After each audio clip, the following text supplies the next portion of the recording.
মালয়েশিয়ার immigration police কুয়ালালামপুরের Serdang এলাকার পাংসাপুরি Timur নামক একটি আবাসিক ভবনে অভিযান চালিয়ে ৩৭ জন অবৈধ অভিবাসীকে আটক করেছে। এই অভিযানটি স্থানীয় বাসিন্দাদের অভিযোগের ভিত্তিতে পরিচালিত হয়েছিল। যারা অভিযোগ করেছিলেন তারা বলেছে ওই ভবনে বৈধ কাগজপত্র ছাড়াই বিদেশিরা বসবাস করছিল। অভিযানে মোট ৮২ জনকে জিজ্ঞাসাবাদ করা হয় এবং তাদের মধ্যে ৩৭ জনকে আটক করা হয়। আটককৃতদের বয়স ১৯ থেকে ৫০ বছরের মধ্যে এবং তারা বাংলাদেশ, মিয়ানমার, ইন্দোনেশিয়া ও পাকিস্তানের নাগরিক ছিলেন। অভিযানের সময় কিছু ব্যক্তি আইন প্রয়োগকারীদের সঙ্গে সহযোগিতা করতে অস্বীকৃতি জানায়, ফলে কর্মকর্তারা জোরপূর্বক ইউনিটে প্রবেশ করেন। কিছু অভিবাসীকে ভবনের পানির ট্যাঙ্ক ও সিলিং এ লুকিয়ে থাকতে পাওয়া যায়।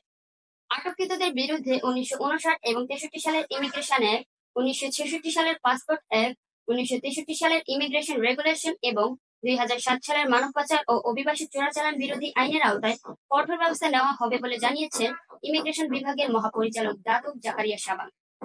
এই অভিযানটি মালয়েশিয়ার অবৈধ অভিবাসীদের বিরুদ্ধে চলমান তৎপরতার একটি অংশ, যা স্থানীয় জনগণের নিরাপত্তা ও অভিবাসন নিয়ন্ত্রণ নিশ্চিত করতে পরিচালিত হচ্ছে।